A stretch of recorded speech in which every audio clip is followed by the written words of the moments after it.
In the summer of 1944, as the battle for Caen intensified, one German commander stood out among the chaos: Kurt Meyer. Known as Panzer Meyer, he had built a reputation for aggressive tactics, speed, and an almost reckless confidence that often brought him success. By the time Allied forces pushed inland after D-Day, Meyer was already convinced that his position near Caen was not just strong, it was practically untouchable.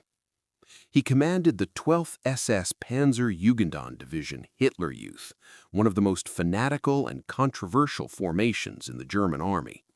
What made this division unique was not just its equipment, but its soldiers. Many of them were barely out of their teens, former members of the Hitler Youth, raised under years of intense ideological conditioning. They believed deeply in victory, in sacrifice, and in the idea that they were the last shield protecting Germany from total defeat. And under Meyer's command, that belief was turned into a weapon. On paper, the division was formidable.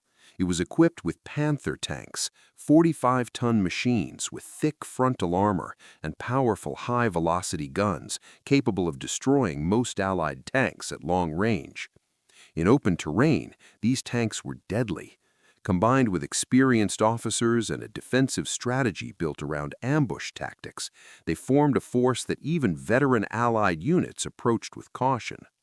But Meyer's confidence wasn't just based on his men or his tanks. It was based on geography and on what he believed were the unbreakable rules of war. His forces were positioned roughly 15 miles inland from the Ghost. According to every artillery doctrine of the time, naval guns simply couldn't reach that far with effective accuracy. Naval ships were designed to bombard coastal targets, not deeply entrenched inland positions. To Meyer, the idea that a battleship could strike his forces from the English Channel was not just unlikely, it was impossible. And that belief shaped his entire strategy. Instead of worrying about threats from the sea, Meyer focused on the land. He used the dense hedgerows of Normandy, the bocage, to his advantage. These natural barriers divided the countryside into small enclosed fields, surrounded by thick earthen walls and dense vegetation. For defenders, it was a perfect environment. Tanks could be hidden. Infantry could move unseen. Every field could become a trap. Allied soldiers quickly learned how deadly this terrain could be. Advances were slow, visibility was limited, and every turn could hide an ambush. For the German defenders, especially the 12th SS, this wasn't just a battlefield, it was a fortress built by nature itself. And inside that fortress, Meyer felt in control. Reports from the front lines reinforced his confidence. Allied forces were struggling. Progress was measured in meters, not miles. Casualties were mounting. Even when Allied units broke through one defensive line, they often ran straight into another. From Meyer's perspective, everything was unfolding exactly as it should. The enemy was being slowed, exhausted, and bled dry. But there was something Meyer didn't fully account for. The Allies weren't just fighting with tactics or courage, they were fighting with overwhelming industrial power. Behind every soldier advancing through the hedgerows was a supply chain stretching across oceans. Behind every tank lost was another ready to replace it. And beyond the horizon, far out at sea, were ships carrying weapons that didn't follow the rules Meyer trusted. At first, the signs were subtle. Increased coordination between Allied ground forces, more precise artillery strikes, the distant sound of naval gunfire echoing across the countryside. It was easy to dismiss, background noise in a war filled with constant explosions. But those sounds were getting closer. Meyer, like many German commanders, relied heavily on established military doctrine, and doctrine said he was safe. It said that battleships couldn't effectively engage targets so far inland. It said that even if they tried, the accuracy would be too poor to matter. It said that the real fight would be decided here, in the fields and hedgerows around Caen. For a time, that belief held. But war has a way of exposing the limits of certainty. because somewhere beyond the visible battlefield, beyond the range Meyer thought possible, calculations were being made. Angles, distances, wind conditions, all being adjusted with precision. Naval officers who couldn't even see the targets they were about to strike were preparing to do something that defied expectations. And Meyer had no idea that the rules he trusted were about to be rewritten. For now, though, he remained confident. His division was holding, his defenses were intact, and the idea that anything, let alone a battleship, could reach out from miles away and tear through his carefully prepared positions still seemed absurd. It wouldn't seem absurd for long. By mid-1944, the fighting around Caen had turned into something far more brutal than the Allied planners had expected. What looked simple on a map, fields, roads, small villages, revealed itself on the ground as a tangled maze. This was the Normandy bocage, and it would become one of the most dangerous battlefields of the entire Battle of Normandy. The bocage wasn't just terrain, it was a natural fortress. Each field was surrounded by thick hedgerows, often built on raised earth banks that had formed over centuries. These weren't simple bushes, they were dense walls of roots, dirt, and vegetation, sometimes over a meter thick, with heights that blocked both vision and movement. Tanks couldn't easily push through them, infantry couldn't see over them. Every field became a closed box, and every movement between those boxes meant stepping into the unknown. For the German defenders, especially the 12th SS Panzer Division Hitlerjugend, this terrain was perfect. It neutralized many of the Allies' advantages: air superiority, long-range firepower, and mobility. Instead of large-scale maneuvers, the battlefield was reduced to close-range encounters where surprise and positioning meant everything. German troops adapted quickly. Machine guns were placed at hidden angles covering narrow gaps. Anti-tank weapons were concealed behind hedgerows, waiting for the moment an Allied tank exposed its side armor. Snipers used the dense foliage for cover, striking and disappearing before anyone could react. Even artillery observers found it easier to remain hidden while directing fire on advancing units. To an advancing Allied soldier, the experience was disorienting. You couldn't see more than a few dozen meters ahead. You didn't know what was waiting on the other side of the next hedge. A quiet field could turn into a kill zone in seconds. Tanks, which were supposed to lead the advance, suddenly became vulnerable, forced to climb over hedgerows at awkward angles, exposing their weaker armor to enemy fire. And every time a tank tried to break through, it risked becoming a target. For commanders like Kurt Meyer, this environment wasn't just advantageous, it was reassuring. His forces didn't need to outnumber the enemy, they just needed to hold positions, use the terrain, and strike at the right moment. Reports from the front confirmed it. Allied progress was painfully slow. Units that were supposed to advance miles in a day were struggling to move a few hundred meters. Coordination between infantry and armor broke down under constant pressure. Casualties mounted, and frustration grew. Even experienced Allied officers began to realize that this wasn't a battlefield they had trained for. The doctrine they had relied on, fast movement, combined arms, overwhelming force, was being disrupted by the terrain itself. Air support couldn't always identify targets hidden under thick vegetation.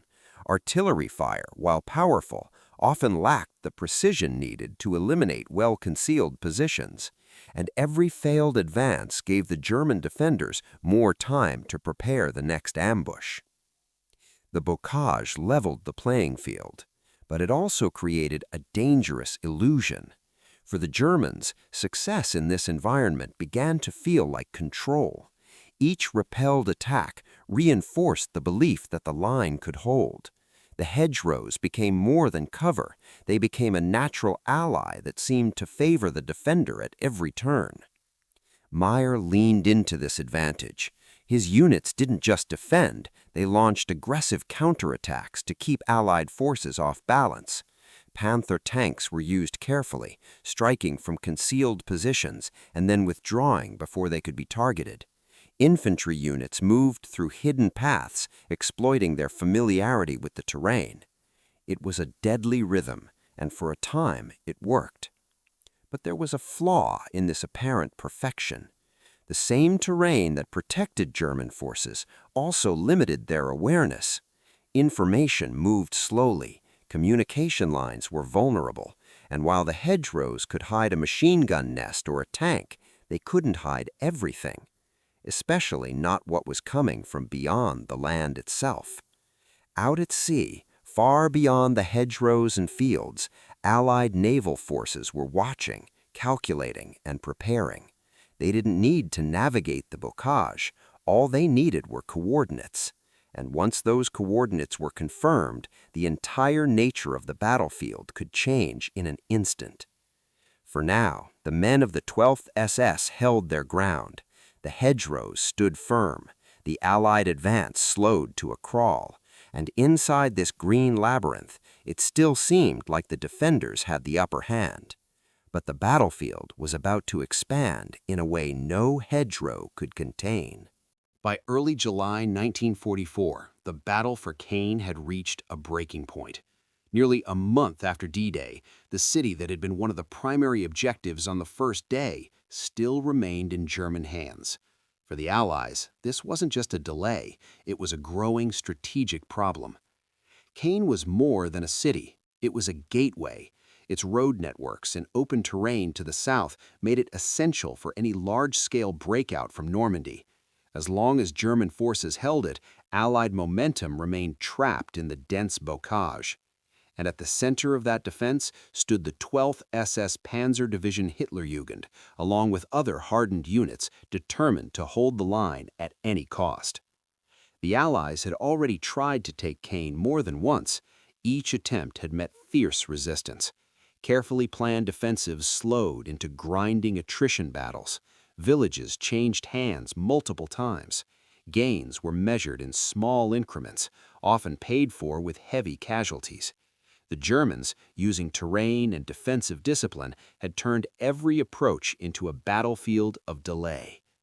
It became clear that something had to change. That change came in the form of Operation Charnwood.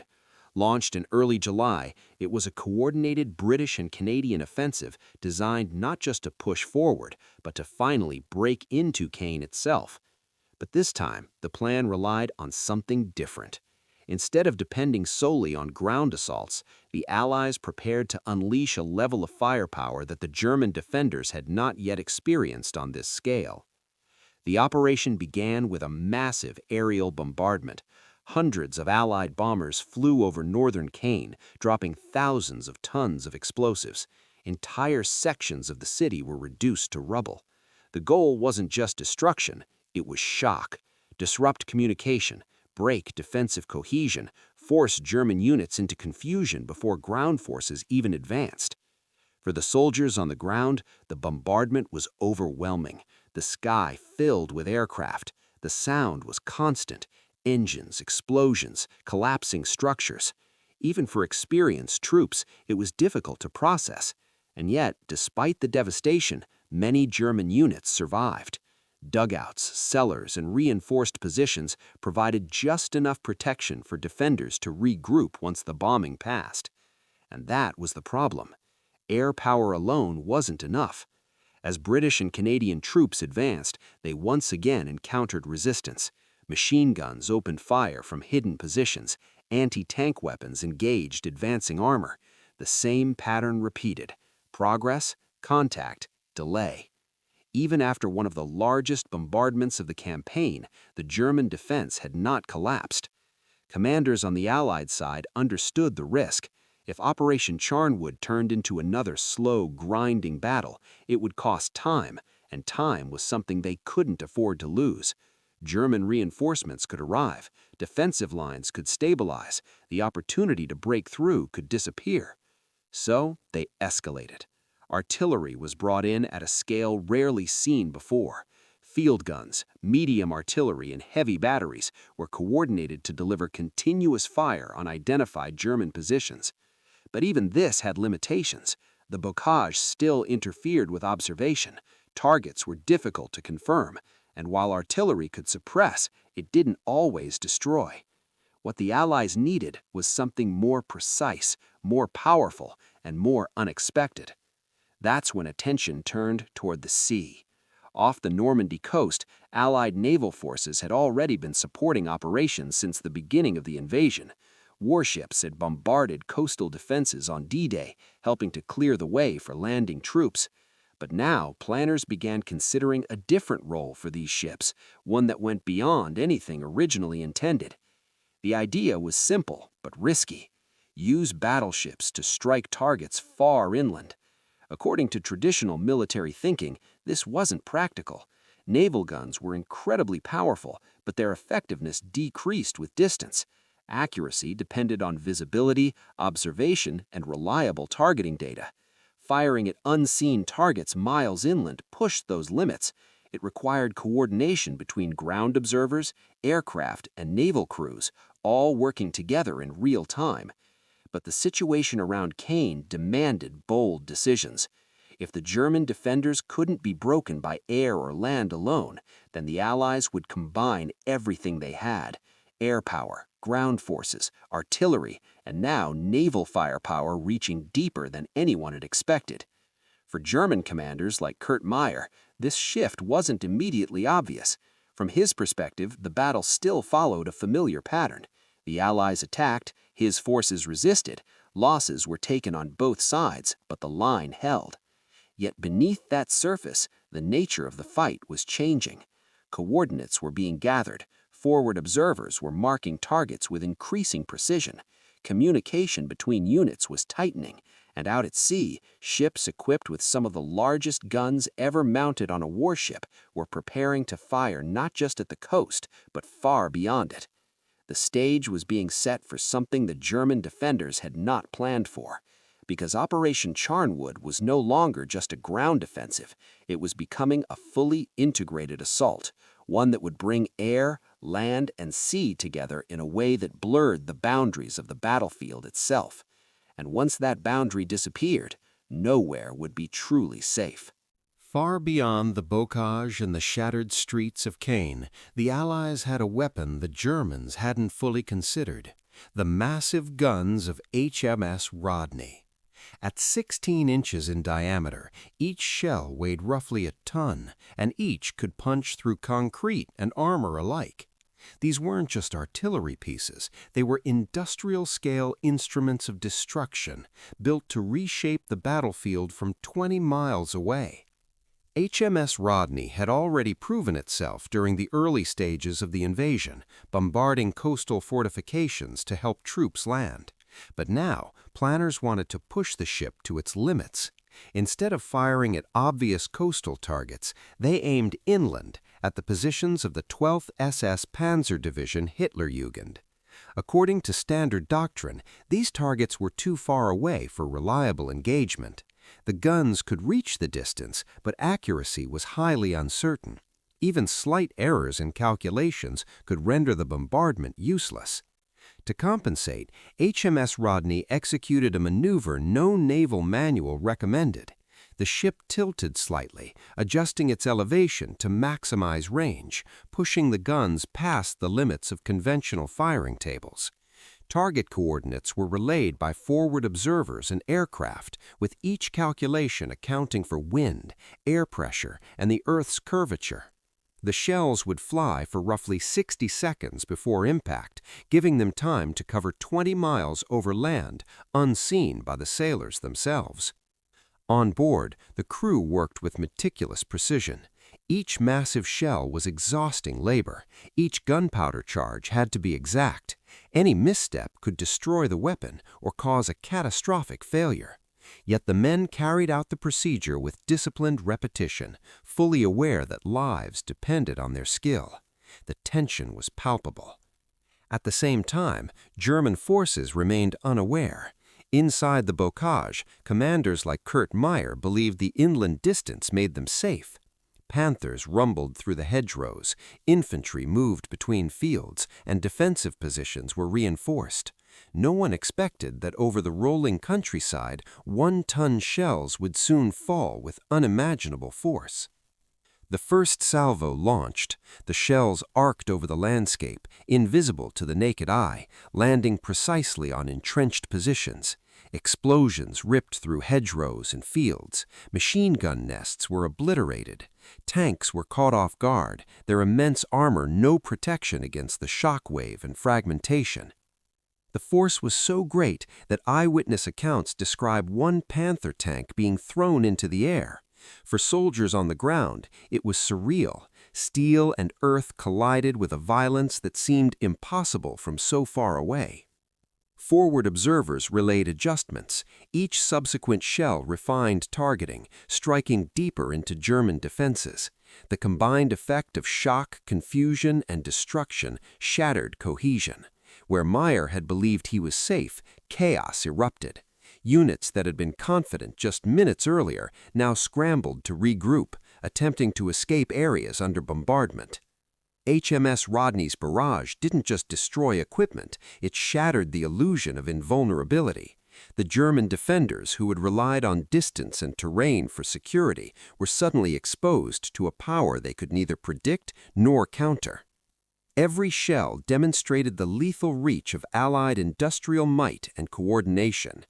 By the time the last rounds fell, the battlefield had changed entirely. Roads were blocked, positions destroyed, and morale shaken. For Meyer and his men, it was a moment of stark realization. The rules they had trusted no longer applied. Artillery, terrain, and armored divisions were no longer enough. Far from the coast, the sea had entered the battle in a way that defied expectation, redefining what it meant to fight and to survive on the fields of Normandy. The devastation left by HMS Rodney's bombardment hit the German defenders like a thunderclap. Inside the bocage and among the shattered fields around Caen, soldiers of the 12th SS Panzer Division Hitlerjugend struggled to comprehend what had just occurred. Tanks that had once seemed invulnerable were now twisted wrecks. Machine gun nests and infantry positions were obliterated. For many, the world had changed in 60 seconds of airborne steel and fire. Kurt Meyer finally grasped the magnitude of the threat. The distance he had trusted as safety was meaningless. Doctrines he had relied upon, which said naval guns couldn't reach inland targets, had been shattered. The battlefield was no longer confined to hedgerows and villages. Now the horizon itself had become a weapon. Panic and confusion spread through the German lines. Soldiers who had been confident in their training and terrain now faced a reality they couldn't control. Communications broke down. Attempts to reorganize defenses were hampered by wrecked vehicles, craters, and debris from the bombardment. Units that had held together under fire were suddenly scattered and disoriented. Even the Panthers, once the pride of the division, were no longer a guarantee of survival. The immense shells not only destroyed armor, but threw tanks from their positions, leaving survivors stunned.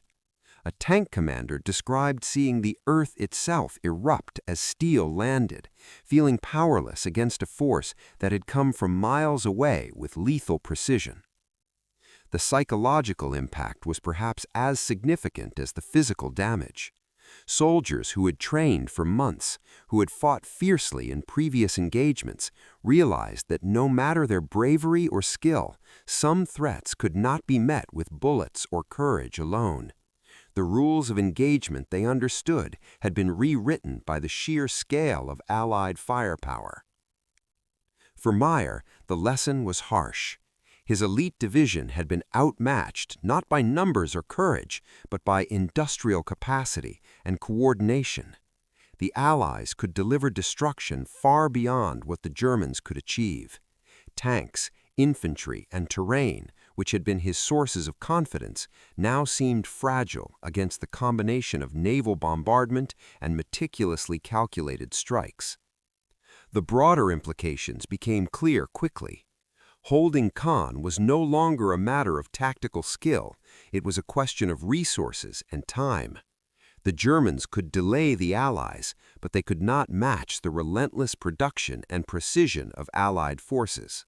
The war was as much an economic struggle as it was a battlefield fight, and now Meyer understood that he was losing not just a battle, but the strategic war around him.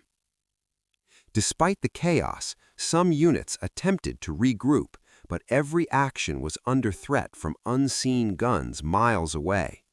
The sense of invulnerability that had sustained the 12th SS Panzer Division evaporated. Confidence turned to fear, pride to disbelief.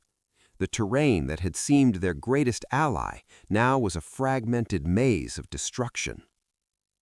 By the end of Operation Charnwood, Caen had been partially captured, but more importantly, the Allies had demonstrated a new form of warfare, combining land, air, and sea in a way that left no place truly safe. For the Germans, it was a bitter awakening. Technological and industrial superiority could not be ignored, and the rules of engagement had changed forever. In those moments, as the smoke cleared and the echoes of gunfire faded, the soldiers and commanders alike understood that the battle for Caen had shifted from a local confrontation to a demonstration of overwhelming Allied might. The 12th SS Panzer Division, once untouchable, had been shown that even the most formidable defenses could be destroyed by a force operating far beyond the horizon.